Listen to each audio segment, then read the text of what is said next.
Hey guys, it's Miss Lucas. I'm going to read you another story today. This story is called Thank You, Mr. Faulkner. It's by Patricia Polacco. I always try to read this to my students towards the end of the school year.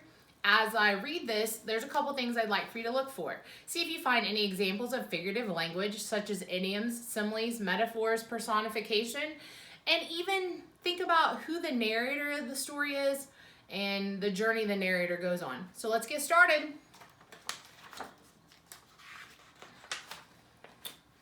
The grandpa held the jar of honey so that all the family could see, and then dipped a ladle into it and drizzled honey on the cover of a small book.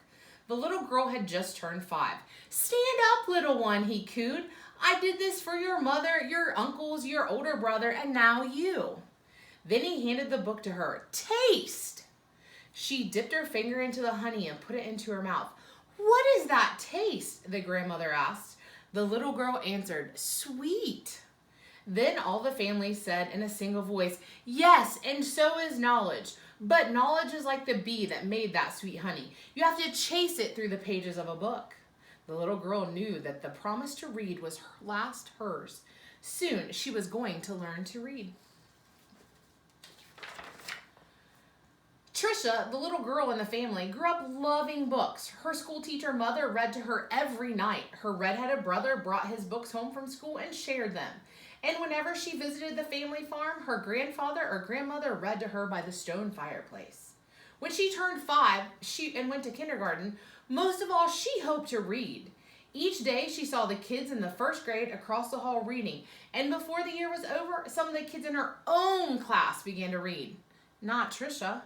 Still, she loved being at school because she could draw. The other kids would crowd around her and watch her do her magic with the crayons. "In first grade, you'll learn to read," her brother said. In first grade, Trisha sat in a circle with the other kids. They were all holding Our Neighborhood, their first reader, sounding out letters and words. They would say, "B, b, oh, boy," and l, oh. "Look!" The girl smiled at them. The teacher smiled at them when they put all the sounds together and got a word right. But when Trisha looked at the page, all she saw were wiggling shapes, and when she tried to sound out words, the other kids laughed at her. "Trisha, what are you looking at in that book?" they'd say. "I'm reading," she'd say back to them. But her teacher would move on to the next person. Always when it was her turn to read, her teacher had to help her with every single word. And while the other kids moved up into the second reader and the third reader, she stayed alone in Our Neighborhood. Trisha began to feel different. She began to feel dumb. The harder words got for the little girl, the more and more time she spent drawing. How she loved to draw, or just sitting and dreaming, or when she could, going for walks with her grandmother. On one summer day, she and her grandmother were walking together in the small woods behind their farm. It was twilight. The air was sweet and warm. Fireflies were just coming up from the grasses. As they walked, Trisha said, "Grandma, do you think I'm different?" "Of course," her grandmother answered. "To be different is the miracle of life. You see, all those little fireflies, everyone is different. Do you think I'm smart?" Trisha didn't feel smart. Her grandma hugged her. "You're the smartest, quickest, dearest little thing ever." Right then, the little girl felt safe in her grandmother's arms. Reading didn't matter so much. Trisha's grandma used to say that the stars were holes in the sky. They were the light of heaven coming from the other side. And she used to say that someday she would be on the other side, where the light comes from. One evening, they lay on the grass together and counted the lights from heaven. "You know," her grandmother said, "all of us will go there someday. Hang on to the grass, or you'll lift right off the ground, and there you'll be." They laughed and both hung on to the grass. But it was not long after that night that her grandmother must have let go of the grass, because she went to where the lights were on the other side. And not long after that, Trisha's grandpa let go of the grass too. School seemed harder and harder now. Reading was just plain torture. When Sue Ellen read her page, or Tommy Bob read his page, they read so easily that Trisha would watch the top of their heads to see if something was happening to their heads that wasn't happening to hers. And numbers were the hardest thing of all to read. She never added anything right. Line the numbers up before you add them, the teacher would say. But when Trisha tried, the numbers looked all like stacks of blocks, wobbly and ready to fall. She just knew she was dumb. Then one day, her mother announced that she had gotten a teaching job in California, a long way from the family farm in Michigan. Even though her grandma and grandpa were gone, the little girl didn't want to move. Maybe though the teachers and kids in her new school wouldn't know how dumb she was. She and her mother and brother moved across the country in a two-tone 1949 Plymouth. It took 5 days. But at the new school, it was the same. When she tried to read, she stumbled over the words. The cat, ran. She was reading like a baby in the 3rd grade. And when her teacher read along with them and called on Trisha for an answer, she gave the wrong answer every time. "Hey, dummy," a boy called out to her on the playground. "How come you're so dumb?" Other kids stood near him and they laughed. Trisha could feel the tears burning into her eyes. She so longed to be back to her grandparents' farm in Michigan. Now, Trisha wanted to go to school less and less. "I have a sore throat," she'd say to her mother, or "I have a stomach ache." She dreamed more and more and drew more and more, and she hated school. Then, when Trisha started 5th grade, the school was all abuzz. There was a new teacher. He was tall and elegant. Everybody loved his striped coat and slick gray pants. He wore the neatest clothes. All the usual teachers' pets gathered around him. Stevie Joe and Alice Marie, Davy and Michael Lee. But right from the start, it didn't seem to matter to Mr. Faulkner which kids were the cutest or the smartest or the best at anything.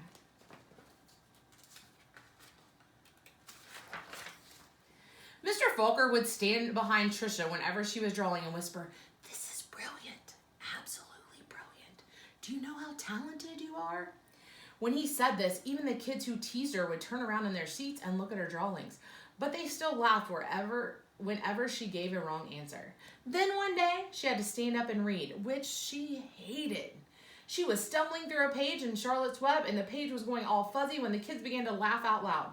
Mr. Faulkner, in his plaid jacket and his butterfly tie, said, "Stop!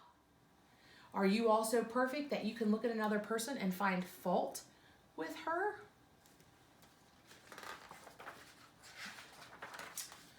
That was the last day anyone laughed out loud or made fun of her, all except Eric. He had sat behind Trisha for 2 whole years, but he seemed almost to hate her. Trisha didn't know why. He waited by the door of the classroom for her and pulled her hair. He waited for her on the playground, leaned in her face, and called her Toad! Trisha was afraid to turn any corner for fear Eric would be there. She felt completely alone. The only time she was really happy was when she was around Mr. Faulkner. He let her erase the blackboards. Only the best students got to do that. He patted her on the back whenever she got something right, and he looked hard and mean at the other kids who teased her. But the nicer Mr. Faulkner was to Trisha, the worse Eric treated her. He got all the other kids to wait for her on the playground or in the cafeteria or even in the bathroom and to jump out and call her stupid or ugly. And Trisha began to believe him. She discovered that if she asked to go to the bathroom just before recess, she could hide in the inside stairwell during the free time and not have to go outside at all. In the dark place, she felt completely safe.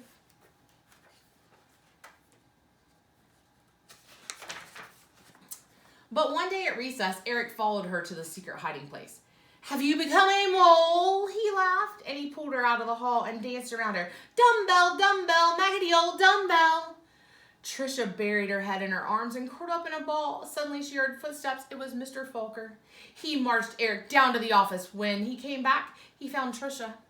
"I don't think you'll have to worry about that boy again," he said softly. "What was he teasing you about, little one?" I don't know," Trisha shrugged. Trisha was sure Mr. Faulkner believed that she could read. She had learned to memorize what the kid next to her was reading. Or she would wait for Mr. Faulkner to help her with a sentence. Then she'd say the same thing that he did. "Good," he would say. Then one day, Mr. Faulkner asked her to stay after school and help wash the blackboards. He put on music and brought out little sandwiches as they worked and talked. All at once he said, "Let's play a game. I'll shout out letters. You write them on the board with the wet sponge as quickly as you can. A, he shouted. She wiped a watery A. 8, he shouted. She made a watery 8. 14, 3, D, M, Q. He shouted out. He shouted out many, many letters and numbers, and then he walked up behind her, and together they looked at the board. It was a watery mess. Trisha knew that none of the letters or numbers looked like they should. She threw the sponge down and tried to run.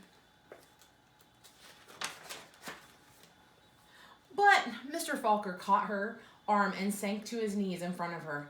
"You poor baby," he said. "You think you're dumb, don't you? How awful for you to be so lonely and afraid." She sobbed. "But little one, don't you understand? You don't see letters or numbers the way other people do. And you've gotten through school all this time and fooled many, many good teachers."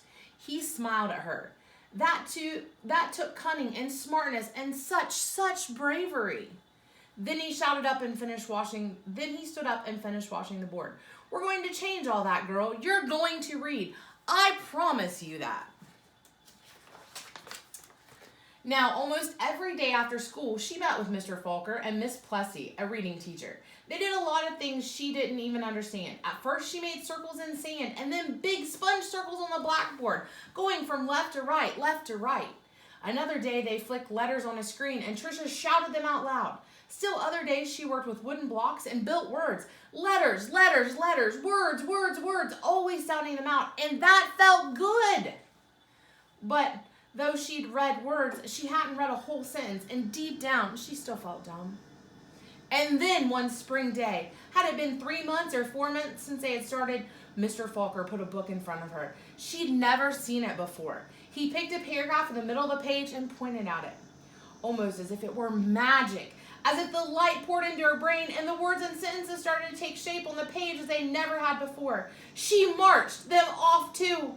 Slowly she read a sentence, then another, and finally she read a paragraph, and she understood the whole thing. She didn't notice that Mr. Faulkner and Miss Plessy had tears in their eyes. That night, Trisha ran home without stopping to catch her breath. She bounded up the front steps, threw open her front door, and ran through the dining room to the kitchen. She climbed up to the cupboard and grabbed a jar of honey. Then she went into the living room and found the book on a shelf, the very book that her grandpa had shown her so many years ago. She spooned honey on the cover and tasted the sweetness and said to herself, "The honey is sweet and so is knowledge, but knowledge is like the bee who makes the honey. It has to be chased through the pages of a book." Then she held the book, honey and all, close to her chest. She could feel tears roll down her cheeks, but they weren't tears of sadness. She was happy, so very happy.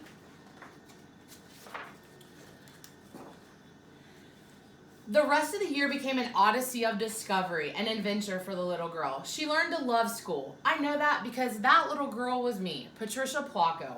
I saw Mr. Faulkner again some 30 years later at a wedding. I walked up to him and introduced myself.